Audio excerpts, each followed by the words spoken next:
On va aller faire un petit tour sur Internet puisqu'Olivia est avec nous. Alors le buzz du jour concerne un certain Zlatan, c'est ça? C'est exactement ça. Quand il a signé au PSG, un jeune homme a eu la bonne idée d'acheter le nom de domaine zlatan.fr sur Internet pour quelques euros. Il était libre, l'occasion était trop belle. Au début, il croyait qu'on allait vite lui proposer de racheter le nom. Il a même fait une petite plaisanterie au PSG lui proposant de le racheter, mais ça n'a pas marché visiblement.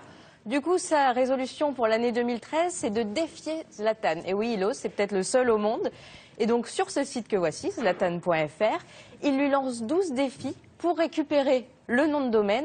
Et Zlatan doit en relever un seul. Alors, parmi ces défis, venir vivre chez lui pendant un mois, comme ça, il pourra dire « Ibra, oui, à l'époque, il dormait sur mon canapé. » Ou alors lui offrir une mèche de cheveux, parce que si, comme Samson, Zlatan tient sa force de la chevelure, il pourra s'en faire un porte-clés et avoir de la force pour le restant de ses jours. Ou encore offrir un poster dédicacé de lui torse nu à sa fiancée. Il avoue que c'est le défi qu'il aime le moins. Ou tout simplement lui demander de lui céder le nom de domaine, mais de visu, et en français évidemment. On sait que c'est pas trop son fort, à Zlatan, le français. Voilà, les autres défis font tout autant rire. Et l'auteur s'appelle Nicolas, il a une trentaine d'années et de l'humour visiblement. Il croyait au début juste faire rire ses amis en lançant ce site et ses défis. Puis finalement, c'est vraiment le buzz du jour. Voilà, maintenant la grande question est de savoir si Zlatan va répondre.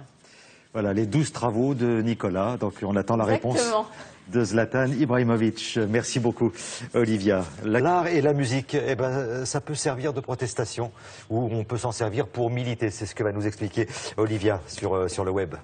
Oui, et dans ce cas précis, il s'agit de lutter contre le marché des armes à feu, non pas aux États-Unis, mais au Mexique, où vous le savez, les chiffres de la criminalité sont accablants, et où Pedro Reyes, un artiste contemporain de renommée internationale, était à l'origine d'un très beau projet. Il était déjà connu pour son militantisme contre les armes à feu, et le gouvernement s'en est souvenu. Il l'a contacté il y a quelques mois, parce que des milliers d'armes allaient être détruites à Ciudad Juárez. Ciudad Juárez, c'est la ville la plus violente du monde. Et donc, du coup, Pedro Reyes s'est dit, tiens, je vais faire quelque chose d'original avec ces armes. Et il a décidé de les transformer en instruments de musique. Regardez, c'est tout à fait étonnant. Oui. C'est assez beau d'ailleurs le résultat. Il a fait appel à 6 musiciens qui ont travaillé très dur pour transformer ces revolvers, mitraillettes et autres fusils de chasse en guitare, basse, flûte. Voilà, pour lui, c'était vraiment un exorcisme. C'était vraiment expulser les démons de ses armes. Et puis, il y a eu un petit concert, évidemment, qui a été fait, avec notamment le titre, je vous laisse écouter, vous allez peut-être reconnaître, c'est Bullet in the Head, balle dans la tête de Rage Against the Machine. Voilà, c'était vraiment une façon de protester par la musique, avec ce beau projet, voilà, transformer des engins de mort en instruments de vie, c'était une belle idée. Ben, maintenant, avec tout ce qui se vend sur la planète, ça pourrait faire un bel orchestre. Et il devrait se balader un peu partout. Là, il y avait 6700 armes pour faire tous ces instruments. Merci beaucoup. Merci Olivia. Et puisqu'on est à la montagne, on va y rester avec Olivia qui va vous proposer un site qui va permettre aux skieurs de faire des rencontres. Exactement, c'est le site internet La Station de Ski qui vient de mettre en place un service de co-skiing. Si vous en avez marre de skier toujours avec les mêmes personnes ou que vous voulez skier avec des gens qui ont plus le même niveau de ski que vous, alors s'il y a un Jean-Claude Duss qui sommeille en vous et que vous voulez conclure au détour d'un télésiège, ce site est fait pour vous.